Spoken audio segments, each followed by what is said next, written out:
and to share your vision for Australia and the world. Mr. Prime Minister, the floor is yours. Well, thank you very much, Birger. It's very good to be joining you, and thank you for that very kind introduction. So g'day from Australia. It's a pleasure to join this forum as you continue what has been a half-century conversation about the state of the world. As your 2022 Global Risks report notes, the economic fallout from the pandemic is compounding with labour market imbalances, protectionism and widening digital education and skills gaps that risk splitting the world into divergent trajectories. Now, like the rest of the world, Australia has not been immune to the disruption and devastating impacts of this global pandemic. We all have a responsibility to address these challenges with practical solutions to ensure both within countries and between them, we grow together, not apart. And we are now facing the immediate challenges of Omicron, a rapidly evolving variant, and the need for vaccinations and boosters as we go around now in Australia for our third round of doses. Omicron underscores this simple fact that there is no guidebook to this pandemic. There's no magic GPS system for avoiding the enormous stresses and strains it continues to place on all nations, be they governments, businesses, communities, families, and indeed individuals, wherever they are. Yet amidst this fog of radical uncertainty, Australia, well, we've charted a very clear path, and it's been our own unique path through this pandemic, what we call the Australian way. And in the process, we've achieved amongst the lowest death rates in the world, the highest vaccination rates, and one of the strongest performing advanced economies in the world to come through this pandemic. We've always been prepared to save lives and save livelihoods, and we've seen those as important dual tasks through this pandemic. We have been realists in our approach. We've been prepared to take action early, closing our borders, initiating our national pandemic plans, calling it the pandemic some fortnight before even the WHO named COVID-19 as a pandemic. We've been highly pragmatic and consultative. We've been prepared to listen to the expert medical advice and act on it, the best available medical advice, but also the best available economic advice. As I've said many times in Australia, a pandemic is no place for ideology. You've got to do what works. At the same time, we've been principled and very clear-eyed in our response. At all times, our goal, as I said, has been to save lives and livelihoods. Our approach has reflected Australia's unique circumstances and our institutional structures, our federation, first and foremost, such as our mixed also public and private health system, which continues to perform well. Our unprecedented economic supports delivered in a form that kept employees attached to their workplaces as businesses went into an unspecified period of hibernation back in 2020. It gave businesses the confidence that they could get through tomorrow each and every day. And we were clear that our measures were never designed to be open-ended, but they were to be temporary and targeted, respecting that there were taxpayers' money that was being spent. And at all times, we put our faith and trust in the common sense and public spiritedness of the Australian people. And that trust was well-founded. No country, Australia included, we don't pretend that every response has been perfect. No country could claim that. No government could claim that. But what I am very proud of is Australia has been able to stay focused on these key goals. We have the second lowest death rate from COVID in the OECD. We have the 8th highest full vaccination rate in the OECD. And fully 93% of Australians aged over 16 are now double dose vaccinated, and around a third have had a booster dose, and over 60% who are eligible for that booster dose have now had it. Our latest economic growth figures for the third quarter of 2021 showed we were just 0.2% below where we were going into the pandemic, whereas most advanced countries, economies, nations remained 1% to 2% down on pre-pandemic levels. And we finished 2021 very strongly in the fourth quarter. Our unemployment rate fell to 4.2%. Now, that's the lowest rate we've seen since 2008. At the height of the pandemic, we had an effective rate of unemployment of almost 15%. And that effective rate now is equated with the actual rate of 4.2%. And our participation rate remained at near record highs. So nothing points to any great resignation by Australians. That is not what's been occurring here. Our economy has been coming through strongly. We've retained our AAA credit rating, only one of a handful of countries, pardon me, who've been able to do so. And let me make another point to this audience. From the outset, our government always saw the way through this as backing a business-led recovery. We did not see a government-centred recovery sustaining into the future. There was certainly a role for government, but for the role for the government was to ensure that we would have a sustainable business-led recovery. We knew we were dealing with a public health crisis, albeit one with profound economic and social consequences. We never saw it as cover for some sort of funky experiment to transform our economic system. We haven't seen this as some long-term invitation for the return of or the establishment of some state-centred economy. And there's good reason for that. It's worth remembering that prior to the COVID recession, Australia had been recession-free for 28.5 years, and by some accounts, that is a world record amongst advanced economies. Now, this achievement was based on a track record of strong economic management and market-orientated economic reform over many, many decades. Yet we also knew that our economy was going to face challenges, and that's our outlook now. COVID is helping accelerate big political, economic and technological changes that have been happening for some time. And forces that have been shaping a post-pandemic world is what I really want to focus on this evening in Australian time. These larger forces and the approach that we're taking in Australia to support our economic recovery and our resilience into the next decade. And the five I want to touch on tonight are as follows. Firstly, the acceleration of the digital economy, the need to align the digital and physical worlds, and the centrality of digital to economic growth in a modern economy. Secondly, heightening demand for skills and research talent in our economy, the need for world-class skills and training, more adaptable workplaces, and closer collaboration between business and our research and science community. Thirdly, a sharper geopolitical competition has emerged. And this is playing out in multiple realms and regions, but with an epicentre being in our region here in the Indo-Pacific as we see it. Fourthly, there are new pressures on global supply chains and open trade. And we've seen that coming for some time now, with governments and companies having to reassess their rules, their assumptions, from what some have called the era of hyper-globalisation. And fifthly, the drive towards decarbonisation in the global economy, but the continued need to access affordable, reliable energy to drive our economies, with technological innovation and the push for a deep transition in the global energy system, alongside the need to maintain, as I said, that affordable and reliable energy for customers and businesses. So we face these challenges in tandem with navigating a strong and sustainable recovery. The experience of past recessions suggests it's less the depth of the recession that matters as the need and speed of the recovery. The world needs a fast recovery, reminiscent of those in the 80s and the 90s, not the prolonged sluggish recovery that followed the GFC in the 2010s. This is vital because we know COVID has accentuated new divides between those bearing the brunt of the pandemic and those able to insulate, between countries that have strong health and vaccination infrastructure and those who sadly don't, between the sectors that are growing, such as logistics and health and IT, and the sectors that have truly suffered in tourism and travel and business events and the like. A fast recovery must be our shared economic mission. A recovery, it's about creating jobs, building wealth and prosperity, and that narrows the divides in our communities, because shared prosperity is always the foundation for a strong and stable democracy and global security. So let's talk about some of those in turn.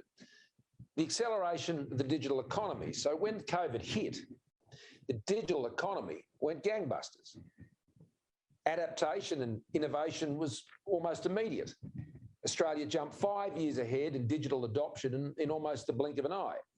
around 9 in 10 Australian firms have adopted new technologies. Our investments across digital capabilities meant essential government services remained operational and available. In 2020-21, there were 1.4 billion online interactions with government, an increase of 126 million on the previous financial year. And just as we were stepping up as governments, the private sector was doing exactly the same thing, solving problems, unleashing change. And understanding that in a pandemic, profound change was necessary to be able to push through.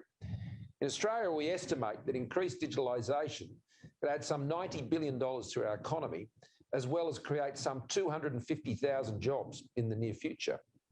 Under our digital strategy, Australia aims to be a top 10 digital economy by 2030, and we're well on the way to that. And the key question is, how do we navigate this shift sustainably? We do it in a way that serves our economy, but also our values as a liberal democratic society. We must encourage the investment in jobs and opportunities that digital technologies generate. And at the same time, we need to ensure the digital world, and this is very important, is safe, it is secure, and it is trusted. Now, as leaders, we're walking a tightrope, trying to get that balance and those settings right. Some of those settings are about clearing the way for business, getting out of the way. And in Australia, that has meant driving world-leading reforms in open banking, e-invoicing, digital identity, which means, frankly, people get paid more quickly, boosting cash flows, particularly in the small and medium enterprise sector, and unlocking the transformational opportunity of critical technologies, most recently with a new quantum commercialisation hub to commercialise the world-class quantum research we do here in Australia. We've seen significant strides in our local tech sector with global success stories like Atlassian and Canva and Afterpay. And we've seen enhanced engagement from international tech giants. For example, Google recently investing $1 billion to expand its presence here in Australia, including with a new Google research hub right here in Sydney, one of only a handful of cities where Google has decided that that's where they need to be to drive that innovation and their investment. Now, as we encourage that investment, we're putting an equal amount of effort into ensuring the online world has the same rules as the physical world. It can't be the Wild West where just anything goes, because while the online world presents many great opportunities, it also presents very real risks to people's safety, particularly women and children. And Australia is taking world-leading action on this front, both at home as well as through international fora like the G20. With the appointment of a dedicated e-safety commissioner, we understand the world's first, preparing legislation to unmask trolls who defame others by making platforms responsible for what is published on their platforms, strengthening online privacy protections, working with the social media companies to make sure they combat misinformation and disinformation on their platforms, and of course, ensuring they take action in relation to terrorist-related content. Secondly, it's about heightening demand for skills and talent in our economy, and the pandemic has put up in lights the absolute importance of a healthy, skilled, productive and flexible workforce as the foundation for prosperity and security. It has brought to the fore the argument that the World Economic Forum has been making for some time about human capital. To put it bluntly, a sense that too many businesses have undervalued and underappreciated the people on which the economic value of their firm and their nation rests. Just how important can be seen in the context of the pandemic. Suddenly, how we work was completely upended. This led to the reconfiguring of workforces, challenging assumptions about how and where we could work. As I mentioned earlier, Australia's unemployment is just down to just over 4%. Now, that's one of the lowest since records began here in Australia over 40 years ago. And with that, efficiently matching the skills of our workforce with the needs of a modern and transforming economy. That's a challenge, and it's incredibly important to meet the challenge. So how we anticipate those needs and plug workforce shortages must now happen in real time. As a government, we actually doubled our investment in skills training through the pandemic. And one of the first invention initiatives we took in the economy was to keep our apprentices in jobs through wage subsidies for those businesses to ensure we did not suffer a generation of lost skills. Those apprentices, particularly the younger ones, would have been the first off, and they would never have got back on, and they would have been lost from our economy and the important skills training they would have been undertaking during this pandemic period. Well, we kept them in there, and today we have more apprentices in trade training in Australia than at any time since we've been collecting records since 1963. And we're also planning ahead. On Australia's horizon, there are huge opportunities in the new energy economy, in the services sector, in modern high-tech manufacturing, as well as in our traditional strengths like resources, minerals and agriculture. A few months ago, I met with some workers who have transitioned from car manufacturing to portable brain scanner technology down in Adelaide. They were making cars before, now they're making some of the world's most advanced medical equipment in the world. And we're going to see much more of that. Our modern manufacturing initiative is investing in businesses right across the country to see them make that leap and do the transition. So more jobs are requiring higher skills levels. STEM jobs are set to grow twice as fast as non-STEM jobs. And this National Skills Commission, which is established by our government, talks about the 4 Cs, areas that capture the pressing skills needs in the coming years. They are care, computing, cognitive, and communication skills. And that's where we're headed.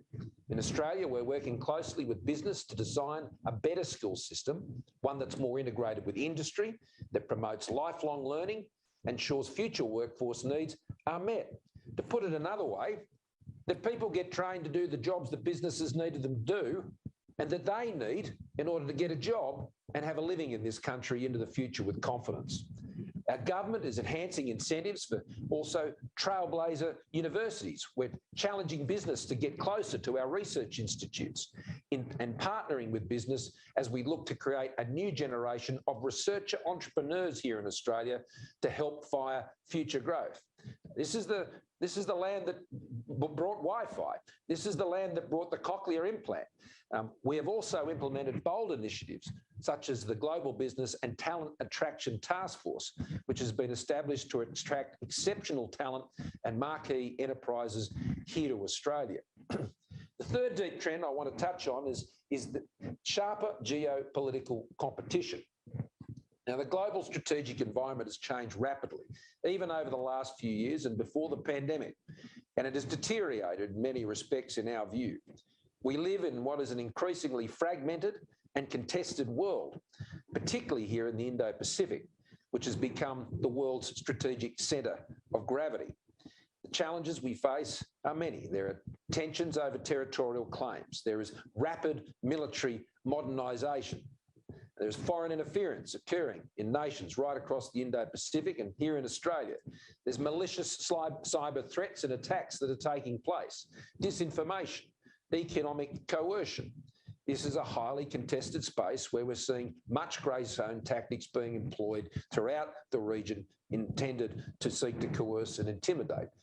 Meeting these challenges demands cooperation and common purpose amongst those who believe in a world order that favours freedom and the rule of law that has been the basis for the world's prosperity since the Second World War. Australia's interests are inextricably linked to an open, inclusive, resilient and prosperous Indo-Pacific, one where the rights of all states are protected along with their aspirations as sovereign nations. We're working constructively towards this, building and strengthening a web of alignment to support these goals.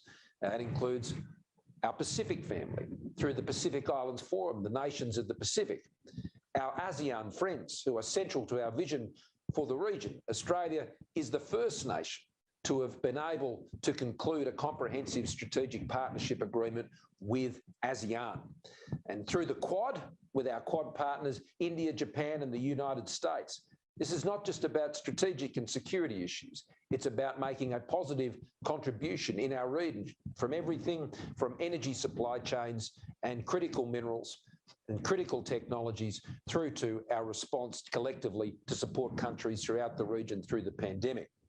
With our growing number of comprehensive strategic partners and our partners across Europe, like multilateral fora, including the G20 and APEC and the OECD, and with our long-standing friends and allies, we are forming these alignments that are effective in securing peace and promoting peace in the Indo-Pacific. I want to particularly draw attention to our new enhanced trilateral security partnership with the United States and the United Kingdom, AUKUS. This will also contribute to peace, stability and security in the Indo-Pacific region, benefiting all who live here. We want to maintain an open, rules-based international system that allows all nations to flourish free from coercion. Rules that foster international trade, create wealth, bring nations together, enable them to cooperate and collaborate and trade. This will be vital, not only for our recovery from the pandemic, but for nations all around the world, but particularly in this region. Now, allied to heightened strategic competition is the new pressures on global supply chains and open trade. For decades, sophisticated and efficient supply chains have been integral to global growth and rising living standards. During the early stages of the pandemic, our normally well-functioning supply chains experienced incredible strain. To the credit of governments, in partnership with transport, freight and logistics companies, there was no wholesale collapse, but still it was quite a shock. Many critical supply chains are yet to fully recover, and we need them to. The recovery of global air and sea freight is still too slow. We're witnessing increasing costs and inflationary pressures, as well as reduced consumer supply. We need a greater collective focus on easing the constraints on international shipping and the recovery of passenger flights. The lesson of these times is that supply chain resilience requires a new partnership between countries, governments, and business. We have learned we must build in resilience because in the future, there will inevitably be times of turbulence and disruption. We've learned that just-in-time supply chains aren't enough anymore, and we can't take access to critical inputs for granted. Australia, we're known as a dependable supplier of goods and services, and we're open to working together to create secure supply chains with trusted partners that make our countries collectively stronger. Trust is as important, if not even more important, than cost in modern supply chains. More attention needs to be given to driving open international trade, which is a fundamental enabler of well-functioning supply chains and economic development. In recent times, Australia has experienced the effects of economic protectionism and coercive interests targeted towards Australia. As a trading nation, we've simply sought to hold firm to our values. But this has not been without cost.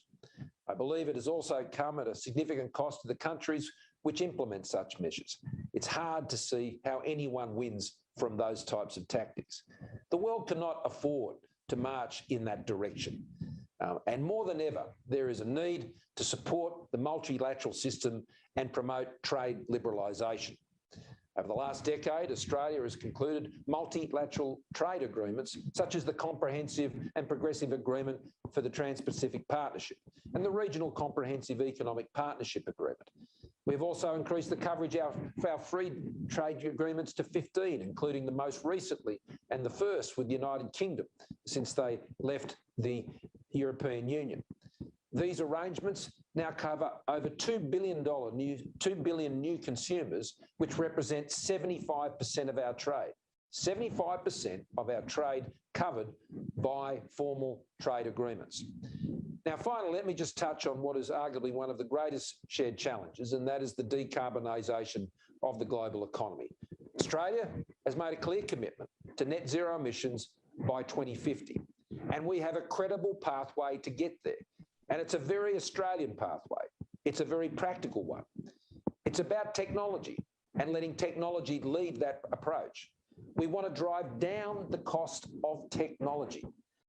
If you do not get the cost of technology for low emissions, zero and sub-zero emissions down to scaled, affordable levels, then we will not see their take-up in developing countries around the world that will be responsible for the largest share of the growth in emissions in the world today.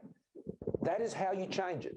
We must make that technology affordable and scalable and able to be adopted in developing countries. If that does not happen, then all the talk will end in nothing and emissions will continue to rise.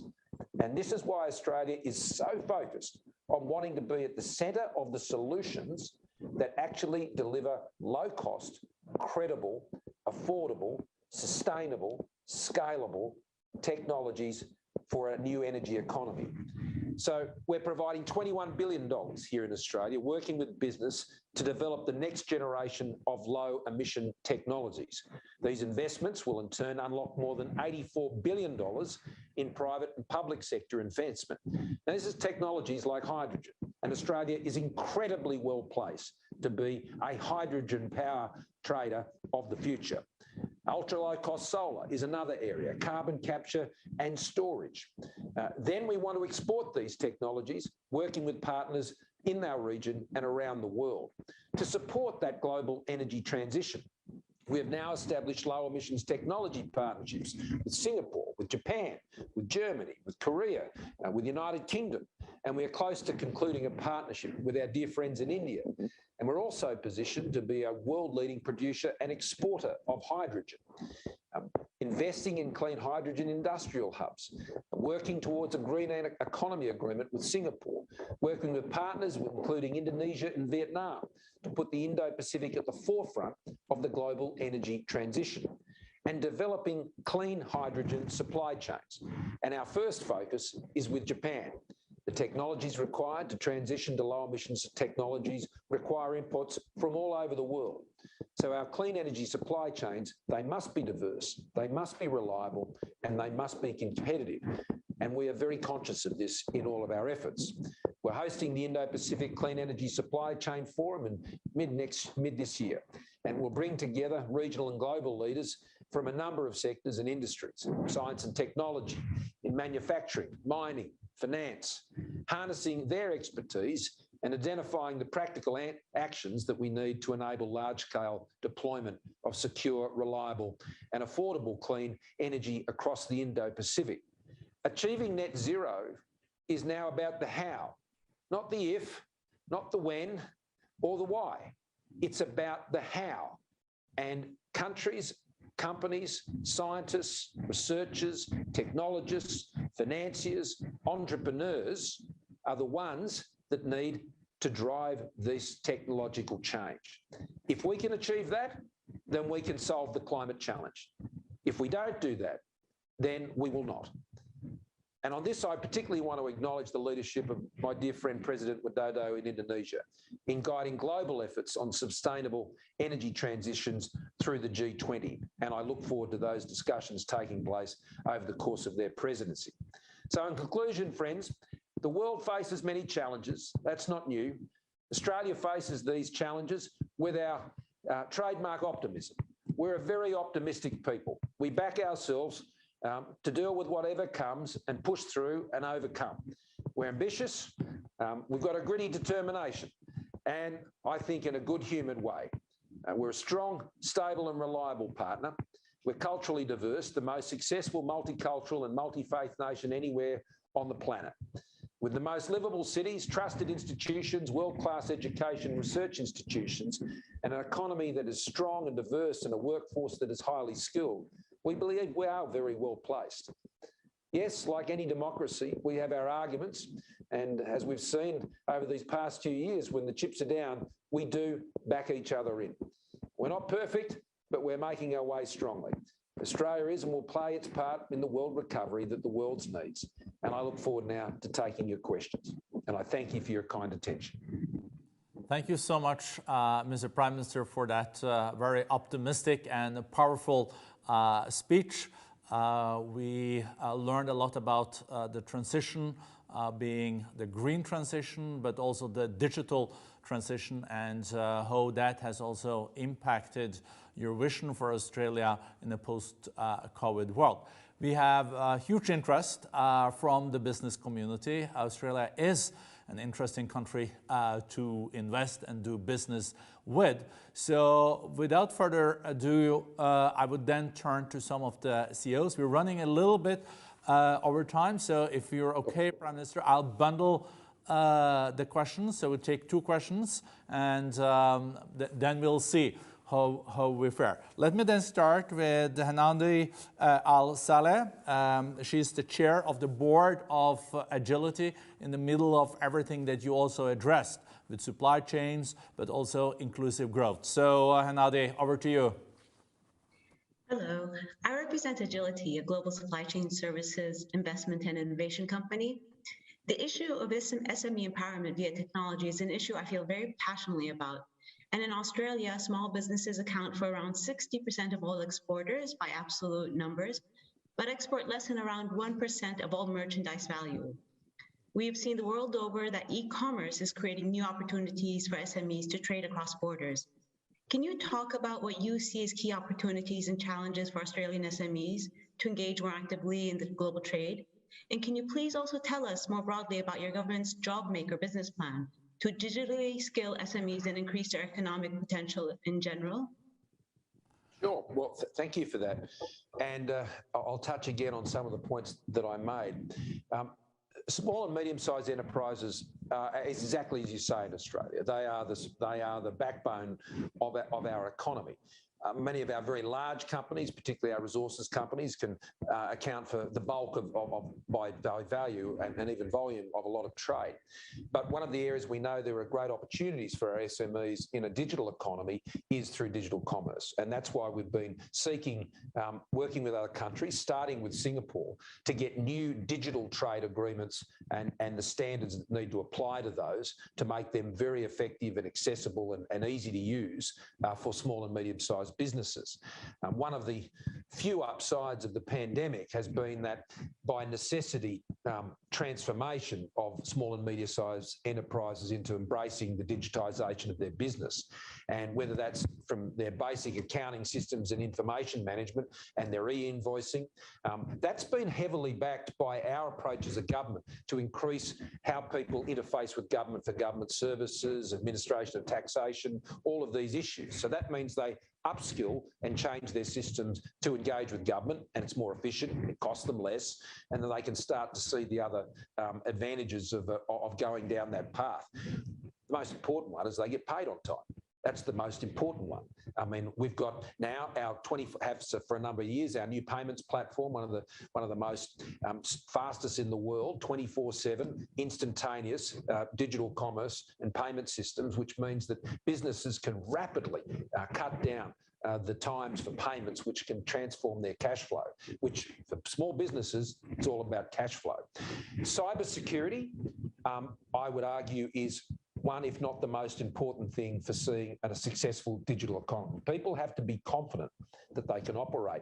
And we are seeing malevolent actors in the cyber world, both state-based actors, criminal-based actors, others for industrial and espionage, and all of these sorts of things. And that is why cyber safety and security and the skills that support that and awareness of that, supported by government institutions, is a big part of our plan. Then, of course, there's the infrastructure. And the National Broadband Network, which has been rolled out right across Australia, with the ability to further upgrade and improve those speeds and times. That's been a massive project here. And our technology, telecommunications experts and companies here in Australia have driven that together with the government. So getting all of those pieces in place, lifting the skills, though, ultimately, both in quite specific technical areas as well as a general awareness level, I think is also important. So I see the future of small and medium-sized enterprises in Australia tightly linked to their adoption and integration of digital technologies and how they run their businesses. And that's what the policy is designed to support. Thank you so much, Prime Minister. We have around 10 more minutes and we have 3 more questions. Do you want me to bundle them, or are you... Sure. Okay, so then we take the 3 questions and you can then handle all the 3 of them. You're used to question time in Parliament, so that's a tougher thing than this thing. So let's then move to Mr. Sunichi Miyanaga. He's the chairman of Mitsubishi Heavy Industries, and Japan being also one of your key collaborators as a country. So, Mr. Miyanaga-san. Thank you.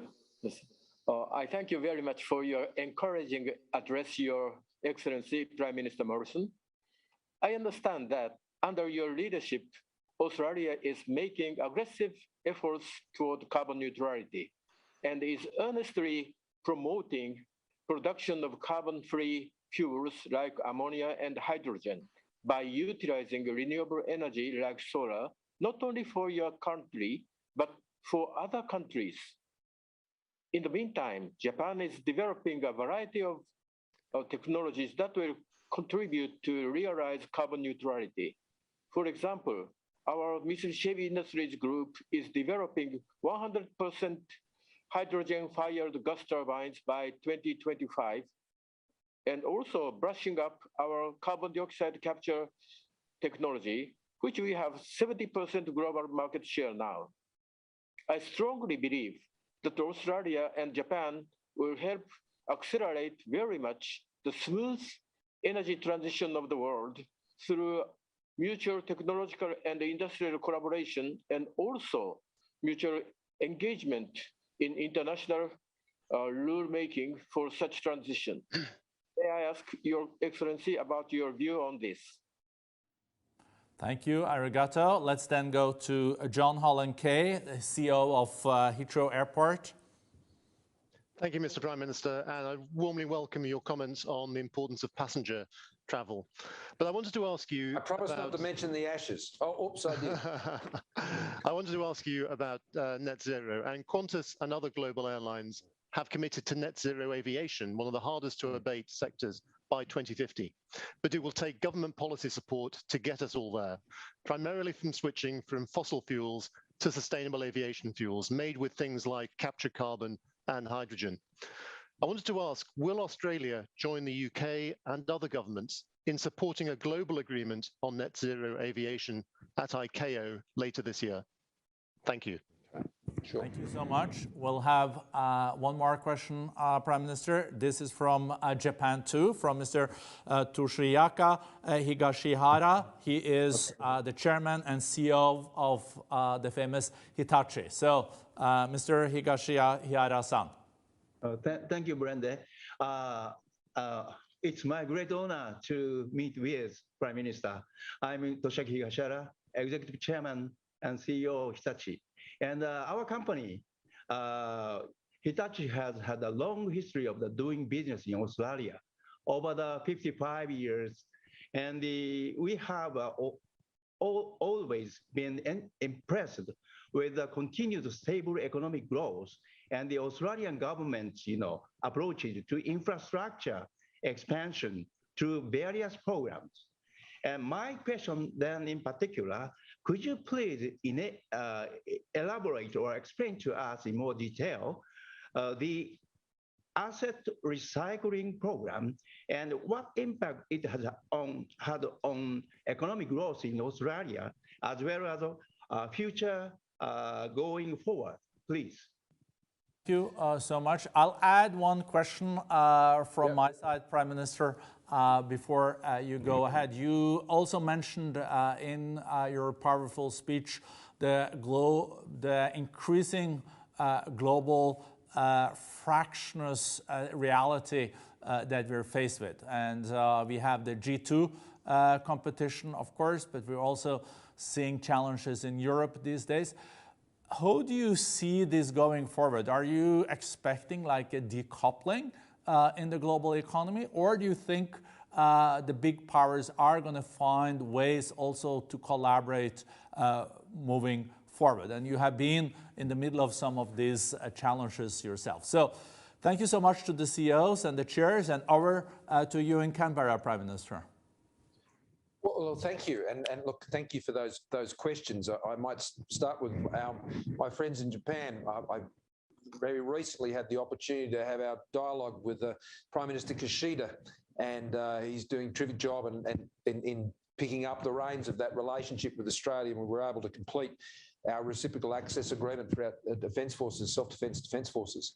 And that is the first such reciprocal agreement, status of forces agreement that Japan has had with any other country in the world, and really welcome that and the partnership we have with Fumio, with Prime Minister Kishida, and looking forward to where we can actually meet again in person. We had the opportunity to meet when I was in Glasgow for COP26.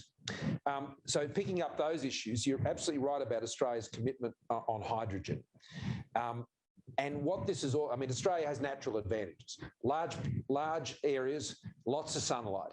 And that obviously makes Australia an obvious place for being a hydrogen producer.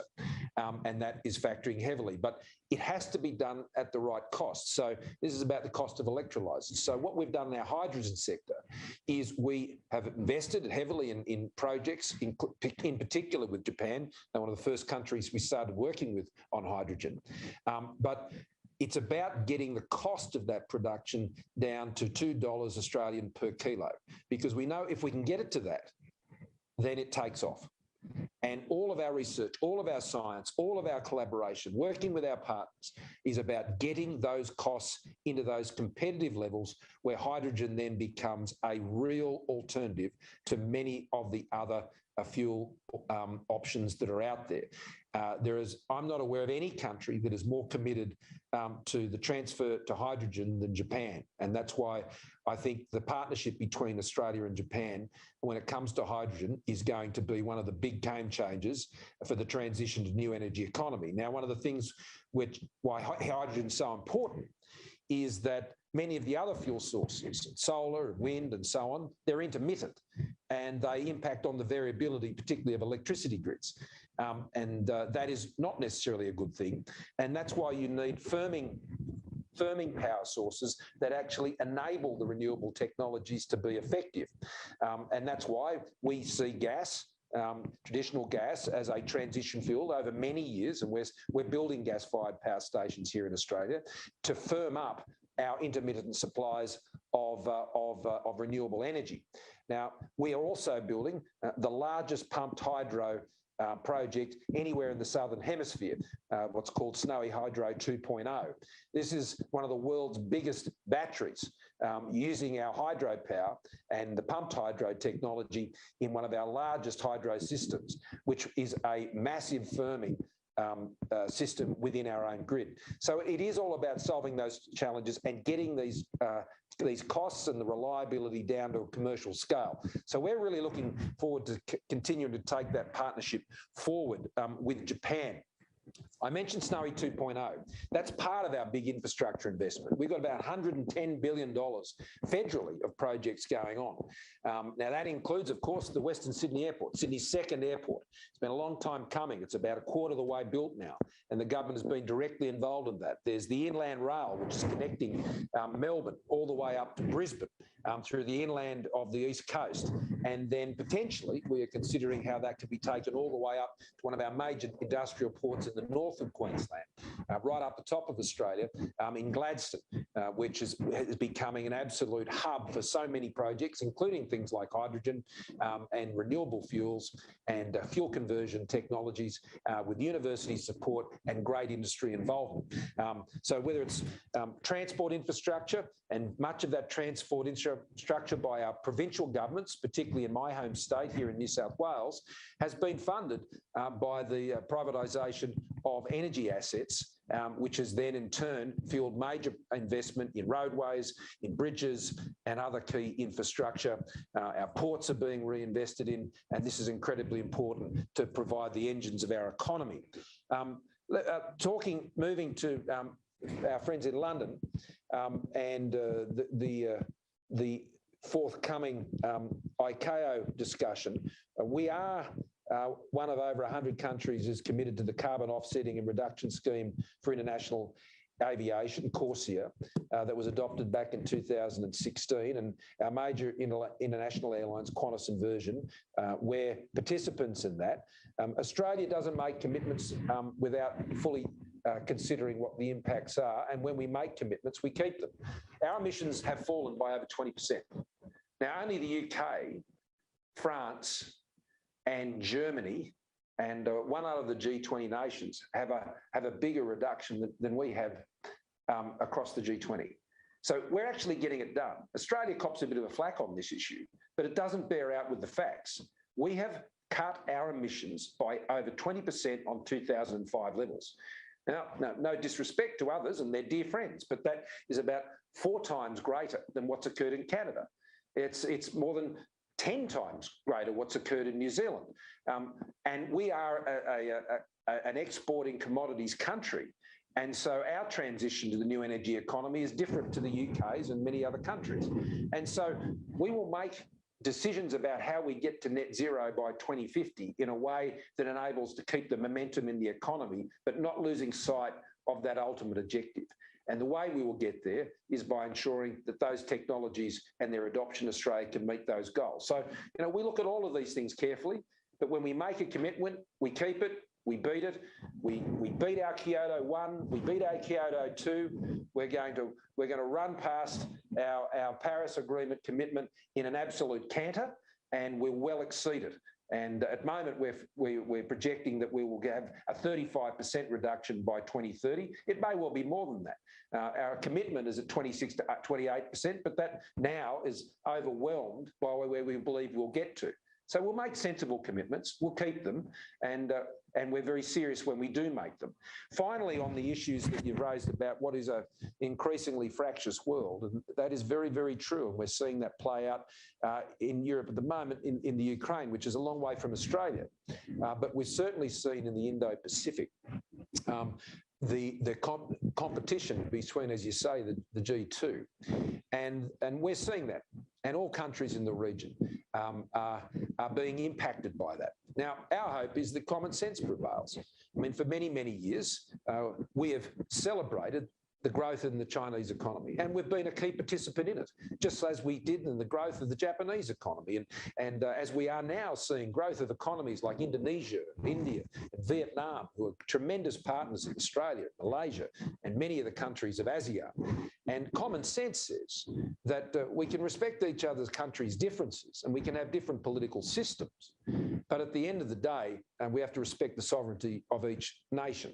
And the idea that we would be in some sort of hemisphere of influence by any one power in the region is not something that I think is consistent with global stability, indeed regional stability, and for good economics and good trade and the prosperity of people in the region. So it means that aligning the policies and the actions of like-minded countries, I think, is an important stabilising influence in our region. And that's why Australia has been so active in setting out where we stand, where we don't cause surprises. We're very clear about what we're about, and we seek to work with as many like-mindeds and align our interests wherever possible. Thank you so much, Prime Minister. This has been a very interesting tour de horizon. Also, for us to learn more about your vision for Australia and also the positioning of Australia in the global economy. So on behalf of the CEOs, the business community at the World Economic Forum, I really, really thank you for doing this, and it has been a great session. Thank you very much, and I very much appreciate the invitation. Thank you. See you soon.